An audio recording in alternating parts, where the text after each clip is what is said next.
सोलेंट to the अनराइवल tongue sect के episode की starting में हम यूहा और वांग डोंग के डॉम का सीन देखते हैं। यहाँ पे वांग डोंग काफी खुश होता है और ये अंगड़ाई लेते हुए कहता है कि वैसे तो जुआन लाओ की क्लास काफी थकान देने वाली थी, लेकिन सच में इसमें तो काफी मजा आया। और आज हमने दोनों ही मैचों को जीता, देर से ही सही, लेकिन एक के बाद एक बड़ी चीजें हो रही हैं और सभी सीनियर्स को मैं पिग हूँ ये कहते हुए देखना काफी इंटरेस्टिंग था। और अब हम शेरेक 7 डेविल्स में से एक हैं और हमें अब भी जिंगलाओ सिटी जाने की जरूरत है स्पिरिट टूर्नामेंट के अंदर पार्टिसिपेट करने के लिए। और इस चीज पे विश्वास करना वाकई में काफी मुश्किल है। और यह तुम्हारा क्या कहना है? और इस तरफ यह परेशान चुपचाप कोने में बैठा होता है क्योंकि जुआन लाओ ने कहा था कि ये लोग कल सुबह जिंगलाओ सिटी जाएंगे स्पिरिट टूर्नामेंट में पार्टिसिपेट करने के लिए। और इस बात को याद करके यूहा मन में कहता है कि जिंगलुओ किंगडम, जिंगलुओ सिटी, ये तो व्हाइट टाइगर क्लेन से कुछ माइल्स की दूरी पर ही है और वहाँ पे जाना क्या सच में ठीक रहेगा? और दाई याओ हैंग अगर वहाँ पे सभी को ले गया तो नहीं, ऐसा बिल्कुल नहीं हो सकता है। और मैंने बिल्कुल भी नहीं सोचा था कि मुझे वापस से लौट के वहाँ पे इतनी जल्दी जाना पड़ेगा। और इस तरफ वांग डोंग कहता है कि यूहा क्या तुम मुझे सुन रहे हो? और फिर ये थोड़े गुस्से से कहता है कि आखिर तुम मुझे इग्नोर क्यों कर रहे हो? जिस पे यूहा थोड़ा डिप्रेस्ड होते हुए कहता है कि कुछ नहीं, बस इतनी सी बात है कि मुझे अचानक से वहाँ पे लौट के जाना पड़ रहा है और इसी वजह से मेरा दिल थोड़ा सा घबरा रहा है और मुझे नहीं पता कि दाई याओ हैंग को मेरी असली आइडेंटिटी के बारे में पता है या नहीं। और इस बात को सुन के वांग डोंग कहता है कि तो फिर वो तो तुम्हारा बिग ब्रदर हुआ ना? जिस पे यूहा चिल्लाते हुए कहता है कि मेरा कोई भी बड़ा भाई नहीं है, मैं एक अनाथ लड़का हूँ। और यूहा इतना कह ही पाता है कि वांग डोंग अपने दोनों हाथों से यूहा के दोनों गालों को दबाने लगता है और कहता है कि आखिर तुम्हें फिर किस बारे में चिंता है? और इस बारे में सोचो कि दाई हुआबिन और दाई याओ हैंग ये दोनों ही भाई यहाँ तक कि तुम्हें पहचान भी नहीं पाए और तुम पहले की तुलना में अब पूरी तरीके से अलग लगते हो। और अगर तुम्हें मुझ पे विश्वास नहीं है तो तुम खुद ही अपने आप को मिरर में देख लो, तुम बदल चुके हो, तुम्हारे पास नए टीममेट्स हैं और नए गोल्स हैं और तुम बाकी किसी और चीज के बारे में चिंता मत करो। इसलिए तुम्हें इस बारे में चिंता बंद कर ट्रेनिंग करना शुरू करना चाहिए। और क्या तुमने ऐसा नहीं कहा था कि तुम मुझे सरपास करना चाहते हो, या फिर वो बस तुम्हारी बड़ी बड़ी ही बातें थी? और वांग डोंग की इन सारी बातों को सुन के यूहा की सारी चिंता चली जाती है और इसे भी वांग डोंग सही लगता है। और तभी अचानक से यूहा वांग डोंग को बेड पे पटक लेता है। तुम्हारी हिम्मत कैसे हुई ये कहने की कि मैं सिर्फ बड़ी बड़ी बातें ही करता हूँ, और आज तुम देखोगे कि ये ब्रदर क्या करता है। और यूहा की इस हरकत पे वांग डोंग कहता है कि क्या तुम बीस्ट हो और तुमने अचानक से मुझे बेड पे क्यों पटक दिया? मुझे जाने दो। और यूहा कहता है कि इसे लेके बात का बतंगड़ बनाना बंद करो और क्या तुम मुझसे हार मानते हो? इस पे वांग डोंग कहता है कि मैं हार नहीं मानूंगा। और इस तरफ इन ग्रैंडपा को भी इनकी हरकतों के बारे में पता चल रहा होता है और ये कहते हैं कि इन बच्चों की जिंदगी वास्तव में जोश और मजे से भरी हुई है। फिर हम अगले दिन वापस से जियाओ को काफी जल्दबाजी में देखते हैं और ये कहती है कि मैं दोबारा लेट हो गई और मैं हमेशा ही ऐसे समय पे ज्यादा क्यों सो जाती हूँ, और लगता है कि सभी लोग यहाँ पे पहले आ चुके हैं। और फिर भागते भागते युवा के पास आ जाती है और पूछती है कि क्या मैंने किसी चीज को मिस तो नहीं किया ना? जिस पर युवा बताता है कि जुआन लाओ भी अभी अभी ही आए हैं। फिर जुआन लाओ कहते हैं कि अब जब सभी लोग यहाँ पे आ गए तो मैं कुछ कहना चाहता हूँ, खासकर इन लिटिल गाइज से जो कि बैकअप टीम है, ये इस बात पे ज्यादा ध्यान दें। शेरेक 7 डेविल्स के एक मेंबर के रूप में तुम लोगों ने पहले ही इनर स्कूल के अंदर कदम रख दिया है, तो मैं इस चीज को कंफर्म करना चाहता हूँ कि क्या तुम लोग इनर स्कूल के एक मेंबर के रूप में स्कूल की जिम्मेदारियों को उठाने के लिए तैयार हो? क्योंकि इनर स्कूल के अंदर जो भी स्टूडेंट होते हैं वो स्ट्रॉन्ग होते हैं क्योंकि वो इन जिम्मेदारियों को उठाते हैं। और अगर तुम लोगों की इन जिम्मेदारियों को उठाने की इच्छा नहीं है तो तुम लोगों को स्कूल को अभी ही छोड़ के चले जाना चाहिए। और क्या तुम इसके लिए अपने जीवन की कसम खा सकते हो? जिस पर नेक्स्ट 7 शेरेक डेविल्स हाँ कर देते हैं। जिस पे जुआन लाओ बताते हैं कि ये डोलू की लैंड काफी ज्यादा हार्श है जहाँ पे काफी ज्यादा खून खराबा होता है और यहाँ तक कि काफी ताकतवर स्पिरिट मास्टर्स भी कफन ओढ़ के दफन हो रखे हैं। और हमारे स्कूल की स्थापना सद्गुणी आदेश के कारण नहीं हुई है, लेकिन हम स्पिरिट मास्टर्स की डेथ को नहीं देख सकते हैं। इसलिए 6000 साल पहले स्कूल इनर और आउटर स्कूल में बट गया। और शायद बाहर के लोगों को ये अनफेयर लगता हो आउटर स्कूल के अंदर जो स्टूडेंट्स हैं उनके प्रति, लेकिन सच्चाई तो यह है कि इनर स्कूल को जरूरत है कि ये लोग काफी ज्यादा प्रेशर और जिम्मेदारियों के सामने टिक सकें और वो इन ऑर्डर्स को पूरा कर सकें। क्योंकि जब कभी भी कुछ कंट्रोल के बाहर हो जाता है और जब कंट्री भी उस पे काबू नहीं कर पाती है तब हमारे स्टूडेंट उन चीजों को संभालते हैं। और इस समय से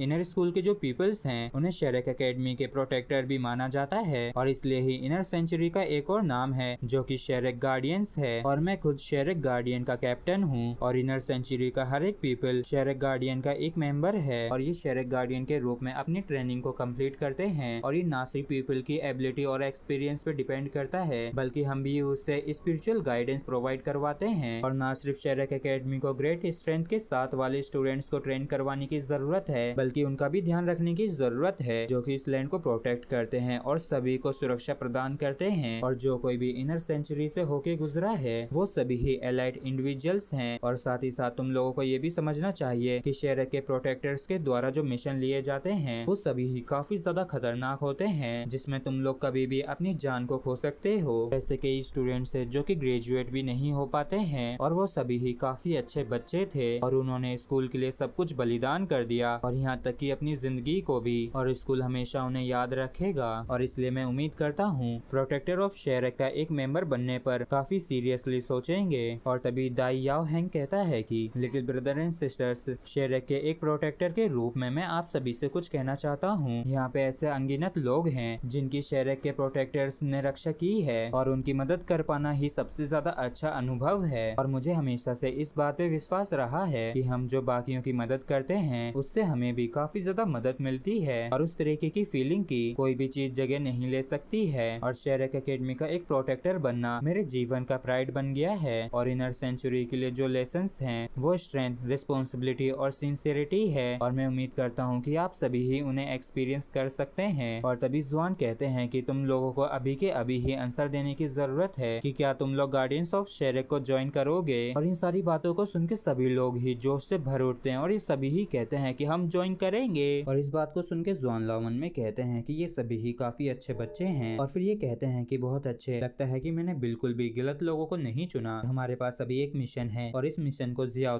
तुम सभी को एक्सप्लेन कर देगी। तो जियाओ आगे आके इन सभी को बताती है कि इनका मिशन बैंडिट्स को हराने का है और ये लोग मिंगडू माउंटेन के अंदर छिपे हुए हैं जो कि जिंगलो किंगडम और सनमून किंगडम के बीच में है। और क्योंकि ये दो किंगडम के बॉर्डर्स पे स्थित है तो इनमें से कोई भी अपनी आर्मी को भेज के इन्हें खत्म नहीं कर सकता है। और इन बैंडिट्स का जो हेड है उसे डेथ गॉड के नाम से भी जाना जाता है जो कि एक extremely strong dark spirit master है। और कुल मिला के ये बैंडिट्स 300 के आसपास हैं और ये सभी ही इस माउंटेन के अंदर छिपे हुए हैं। और तो और ये सभी ही काफी ज्यादा निर्दयी हैं और हमारा मिशन इन सभी को ही मारने का है। और शायद तुम में से किसी ने भी पहले कभी किसी को नहीं मारा होगा, लेकिन तुम लोग इन लोगों पे किसी भी तरीके की दया को नहीं दिखा सकते हो। और जान से खत्म करने वाली बात को सुन के वांगडोंग और यूहो ये दोनों ही थोड़े से घबरा जाते हैं। तो मा जियाओ यूहो के पास आके कहती है कि क्या तुम डर गए और बाद में तुम अपनी पैंट्स को गीली मत कर लेना। जिसपे यूहो कहता है कि मैं बिल्कुल भी नहीं डरता हूँ। और तभी एक लड़की लुओ चैन से यहाँ से चलने के लिए कहती है, लेकिन इस तरफ तो लुओ चैन चिड़ी हुई होती है क्योंकि मा जियाओ यूहो के पास है इसलिए। और इस तरफ मा जियाओ कहती है कि अगर तुम डरे हुए नहीं हो तो ये काफी अच्छी बात है। जिसपे यूहो कहता है कि मैं अपने आप को प्रोटेक्ट कर लूंगा। और तभी टीचर वांग सभी को यहाँ से चलने के लिए कहते हैं और तो और सभी सीनियर्स को अपने जूनियर्स का ध्यान रखने के लिए भी कहते हैं। जिसपे मा जियाओ कहती है कि इस तरीके से ये पीछे भी नहीं छूटेंगे। मैं यूहो को ले सकती हूँ और दाई याओ चेंग वांगडोंग को ले सकता है और लुओ चेन जियाओ को। और जब वांगडोंग देखता है कि मा जियाओ के साथ यूहो जाने वाला है तो इसे मा जियाओ के ऊपर मन ही मन गुस्सा आता है। लेकिन तभी अचानक से ये मा जियाओ और यूहो के बीच में आ जाता है और खुश होते हुए कहता है कि मैं सिस्टर माँ के साथ जाना चाहता हूँ, प्लीज सिस्टर माँ मुझे अपने साथ ले चलिए ना। और इस बात को सुन के मा जियाओ हंसते हुए कहती है कि तो फिर ठीक है, दाई याओ हैंग की जगह मैं तुम्हें ले चलूंगी। और इस चीज को सुन के वांगडोंग काफी ज्यादा खुश हो जाता है और मन में कहता है कि मैं तुम्हें तुम्हारे प्लान में कामयाब नहीं होने दूंगा। तुम यूहो के करीब जाना चाहती थी ना, लेकिन वहाँ तो दरवाजा भी नहीं है, इसलिए उसके करीब जाने के बारे में तो सोचना भी मत। जिसके बाद इनका ग्रुप मिंगडू माउंटेन की तरफ बढ़ने लगता है और इस तरफ हम देखते हैं कि दाई याओ हैंग यूहो को अपने साथ ले जा रहा होता है और ये सोचते हुए कहता है कि आखिर ऐसा कैसे हो गया और मैं ही क्यों अकेला इस बंदे के साथ हूँ। हरामखोर वांगडोंग, ये तूने क्या कर दिया और आखिर कब से तुम मा जियाओ से चिपकने लगे। और तभी दाई याओ हैंग कहता है कि यूहो, मैंने सुना है कि तुम्हारी लड़ाई चल रही है मेरे छोटे भाई के साथ। और इस बात को सुन के यूहो चौंक जाता है और ये मनी मन कहता है कि क्या ये तो अपनी चाल भी चलने लगा। जिस पर यूहो हाँ कर देता है और फिर दाई याओ हैंग कहता है कि वैसे तो मुझे इस चीज की हिस्ट्री नहीं पता है, लेकिन मुझे विश्वास है कि मेरे ही भाई की गलती होगी और उसका रवैया हमेशा से ही अच्छा नहीं रहा है और तो और उसका व्यवहार भी अच्छा नहीं है और इसी वजह से मैं उसे पहले ही सबक सिखा चुका हूँ और उसकी तरफ से मैं तुमसे माफी मांगता हूँ और चलो इस पास्ट को पास्ट ही बना रहने देते हैं। और इस चीज को सुन के युवा मन में कहता है कि तुम बहुत ही अच्छे तरीके से बोले, लेकिन तुम्हें क्या सच में लगता है कि तुम मुझसे झूठ कह सकते हो? और मेरे प्रति तुम्हारी किलिंग इंटेंट को मैं पहले ही महसूस कर चुका हूँ, लेकिन अभी मुझे संयम रखना होगा और तो और खुद पे काबू भी, क्योंकि अभी समय नहीं आया है बदला लेने के लिए। और फिर युवा दाई याओ हैंग से कहता है कि हाँ मेरी भी गलती थी और जैसा कि आपने कहा कि ये सब कुछ पास्ट की बातें हैं। और इस बात को सुन के दाई याओहेंग भी खुश होता है और ये मन में कहता है कि ये काफी अच्छा बच्चा है और इसका फ्यूचर भी काफी ब्राइट है। धीरे धीरे ही सही, लेकिन दाई याओबिन के लिए भी अच्छा रहेगा इसके साथ रहना। और फिर दाई याओहेंग कहता है कि ये तो काफी अच्छी बात है कि तुम भी चीजों को इस तरीके से देख सकते हो और धीरे धीरे हम एक दूसरे को जान लेंगे। फिर यूहा हाँ कहते हुए मन में कहता है कि अभी के लिए मैं अपने सिर को सिर्फ झुका के रख सकता हूँ और ऐसे प्रिटेंड कर सकता हूँ जैसे कि ये एक नॉर्मल सीनियर स्टूडेंट है। और फिर यह पूछता है कि सीनियर, डार्क स्पिरिट मास्टर का जो जिक्र हुआ था वो क्या है, जिसपे दाई याओहेंग बताता है कि डार्क स्पिरिट मास्टर्स काफी ज्यादा डरावने होते हैं और उनका स्पिरिट एजेंस काइंड और इविल भी हो सकता है, लेकिन वो अपनी स्ट्रेंथ को बढ़ाने के लिए डार्क मेथड को यूज करते हैं और जिनके पास भी ये स्पिरिट एजेंस होता है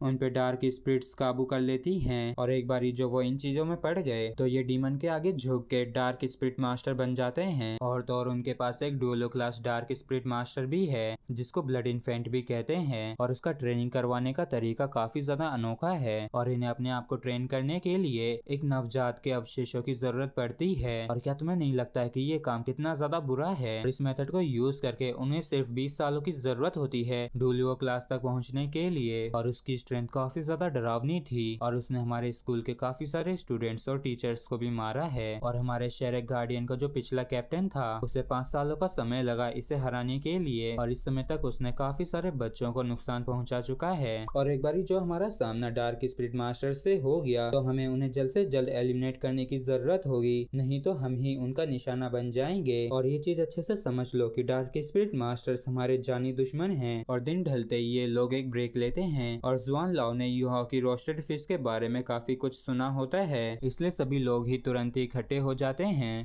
और क्योंकि यूहा की खाने की स्किल्स काफी ज्यादा अच्छी थी तो इसलिए सभी का ही खाने का ये समय काफी अच्छा गुजरा होता है। और इस भोजन के साथ ही इनर और आउटर सेंचुरी के बीच में जो बैरियर था वो टूट जाता है। खासकर यूहा इस वजह से और भी ज्यादा पॉपुलर हो जाता है। और आखिरकार एक दिन बाद ये सभी ही मिंगडू माउंटेन पहुंच जाते हैं और यहाँ पे जिंगलाओ किंगडम की एक टुकड़ी भी होती है जिन्होंने इन्हें सिग्नल दे दिया होता है। और इस सिग्नल को देख के दाई याओहेंग कहता है कि टुकड़ी हमें सिग्नल दे चुकी है तो चलो हम वहाँ पे चलते हैं और एक बारी जो हम वहाँ पे पहुँच जाए तो हम वहाँ पे आराम कर सकते हैं। और तो और हम बैंडिट की इंफॉर्मेशन को भी इकट्ठा कर पाएंगे। और कोइंसिडेंटली मेरे फादर भी वहाँ पे हैं और मैं आप सभी को ही उनसे मिलवाने के लिए ले चलूंगा। और इस तरफ जुआ सांसी खुश होते हुए कहते हैं कि आखिरकार हम अब आराम से रेस्ट कर सकेंगे और पता नहीं कि वहाँ पे कुछ अच्छा खाने के लिए होगा भी या नहीं। तो भाई भाई से कहता है कि तुम बस खाना ही जानते हो, हम यहाँ पे व्हाइट टाइगर ड्यूक से मिलने आए हैं जो कि ये काफी ज्यादा इम्पोर्टेंट पर्सन है। और इस तरफ हम यूहा को देखते हैं जिसका काफी तगड़ा वाला दिमाग खराब हो रखा होता है और ये मन में कहता है कि क्या मैं अभी उससे मिलने जा रहा हूँ और ये तो वही पर्सन है जिसका मॉम ने हमेशा इंतजार किया। और वैसे तो मेरी आधी जिंदगी उससे मिली है लेकिन जब से मैंने जन्म लिया है मैंने तब से कभी उसे नहीं देखा है। और दाई याओहेंग के फादर ही व्हाइट टाइगर हैं और ये वही पर्सन है जिसने मेरी मॉम को फेंक दिया। और इन्हीं बातों को याद करके यूहा को काफी ज्यादा गुस्सा आ रहा होता है और इस तरीके से ये अपने आप को ही इंजर्ड कर रहा होता है। और इसकी ऐसी हालत को देख के वांग डोंग को भी इसकी चिंता होने लगती है और ये कहता है कि यूहा शांत हो जाओ, क्या वो तुम्हें पहचान लेगा? जिसपे यूहा कहता है कि नहीं, उसने पहले कभी मुझे नहीं देखा। जिसपे वांग डोंग कहता है कि ये तो अच्छी बात है और क्या तुम उसे देखना चाहते हो, और अगर नहीं तो मैं कोई बहाना बना दूंगा। जिसपे यूहा मना करते हुए कहता है कि मैं जाके उसे देखना चाहूंगा। और फिर यूहा और वांग डोंग बदले की भावना को अपने दिल में लेके सभी के साथ ही आउटपोस्ट पे पहुंच जाते हैं और ये सभी लोग ही एक चोटी पे उस आदमी को देखते हैं जिसे हर कोई व्हाइट टाइगर ड्यूक के नाम से जानता है और ये काफी सम्मानीय जनरल है जिंगलो किंगडम में, जिसे यूहा को अपना फादर कहना चाहिए उस आदमी की बजाय। और इसी के साथ फ्रेंड्स एपिसोड भी हमारा यहीं पे खत्म होता है। अगर आप लोगों को वीडियो अच्छा लगा हो तो प्लीज चैनल को सब्सक्राइब और वीडियो को लाइक करना ना भूलें। Thank you.